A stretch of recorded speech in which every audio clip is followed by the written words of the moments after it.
posisi yang sangat ketakutan guys. Saat ini mereka sangat ketakutan karena Kris, itu tuh proyek nasional kita yang ngerjain Indonesia, dan saking suksesnya bahkan Donald Trump Amerika itu ketar-ketir. How much? Udah langsung di-convert dari IDR ke Thai baht-nya. Halo guys, balik lagi di channel Lagi Rame. Di tengah ekonomi yang kadang bikin ngelus dada, Indonesia tiba-tiba muncul dengan inovasi yang bikin bangga. Mau tahu kayak gimana? Tapi sabar dulu sebelum kita bahas semuanya. Kayak biasa, opening dulu guys.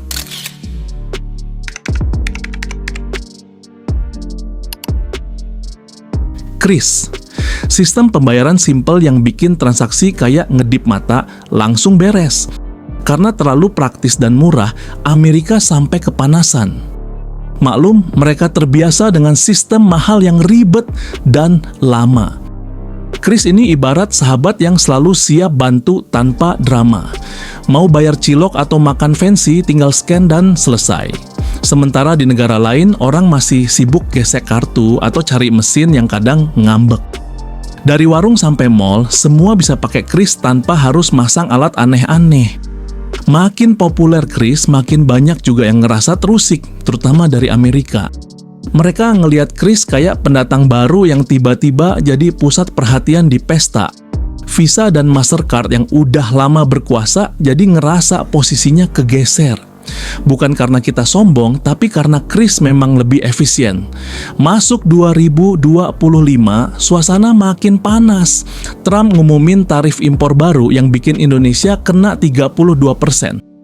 Pemerintah kita buru-buru kirim delegasi buat nego. Dan lucunya, Amerika ikut nyolek soal Kris dan GPN. Katanya sistem kita bikin perusahaan mereka susah masuk, padahal kita cuma pengen hidup gampang. Padahal tujuan Kris sederhana, memudahkan transaksi rakyat, tapi efek sampingnya jadi gede banget. Sejak rilis 2019, Kris tumbuh lebih cepat dari mie instan mateng. UMKM langsung jatuh cinta karena murah dan gampang. Amerika mulai sadar kalau sistem ini meluas, dominasi dolar mereka bisa keganggu. Yang bikin Amerika makin gregetan, Kris udah bisa dipakai lintas negara. Lu ke Malaysia atau Thailand tinggal scan pakai Kris. Pembayaran langsung dikonversi lokal tanpa lewat dolar dulu. Kayak bilang, makasih ya dolar, tapi kali ini kita jalan duluan. Nggak heran mereka makin resah. Pemerintah AS sampai bilang Kris dan GPN itu hambatan perdagangan, padahal kita cuma bikin metode bayar yang lebih manusiawi. Trump bahkan ngancam nego tarif bakal makin susah kalau Indonesia nggak ngurangin penggunaan Kris.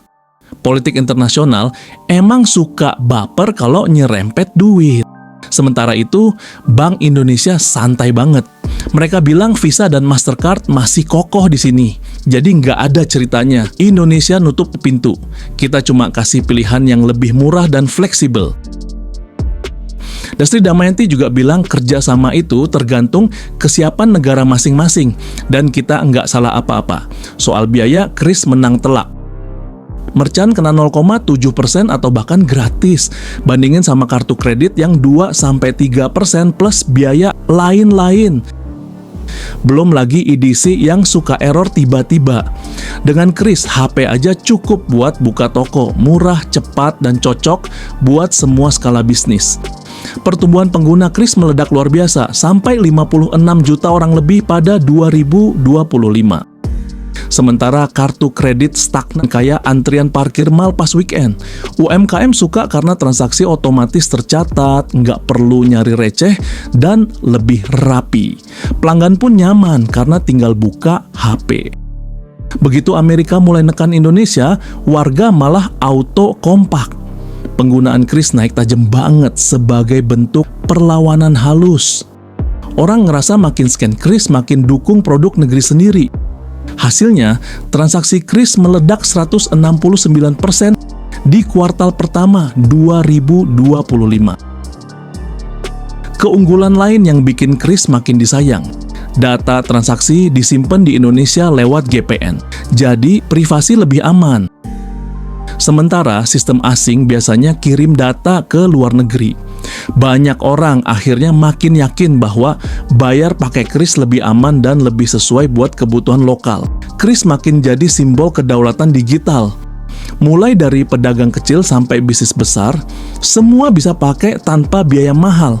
Satu kode bisa mempercepat transaksi di mana-mana. Ini bukti kalau Indonesia bisa bikin sistem yang ngaruh gede ke ekonomi rakyat hanya dengan teknologi sederhana. Lucunya, inovasi sepenting ini lahir dari negara yang sering diremehin. Kris jadi contoh kalau kreativitas dan kebutuhan masyarakat bisa ngalahin dominasi raksasa global. Simple, murah, dan aman, kombinasi yang bikin negara lain mau nggak mau ngelirik. Zaman sekarang, kedaulatan bukan cuma soal militer. Negara juga butuh kedaulatan digital, apalagi di sektor pembayaran. Indonesia nunjukin kalau kita bisa mandiri dengan cara elegan, bukannya marah-marah, tapi dengan bikin sistem pembayaran sendiri yang ujung-ujungnya ngasih efek global. Nilai transaksi kris udah tembus ratusan triliun. Itu bukan angka kecil. Artinya, masyarakat percaya sama sistem dalam negeri. Dengan makin kuatnya kris, Indonesia makin gak bergantung pada sistem negara lain. Ini bikin fondasi ekonomi jauh lebih kokoh. Popularitas kris di luar negeri bikin posisi tawar Indonesia naik level. Negara tetangga yang dulu cuma nonton, sekarang mulai ngajak kerjasama. Bayar pakai kris di luar negeri bukan mimpi lagi. Asia makin terhubung dan Indonesia ada di tengah-tengahnya, bukan sekadar penonton. Perjalanan kris tentu nggak mulus terus. Ada tantangan dari tekanan asing sampai adaptasi teknologi. Tapi Indonesia terlihat cukup pede. Pemerintah dukung, BI konsisten, masyarakat makin terbiasa.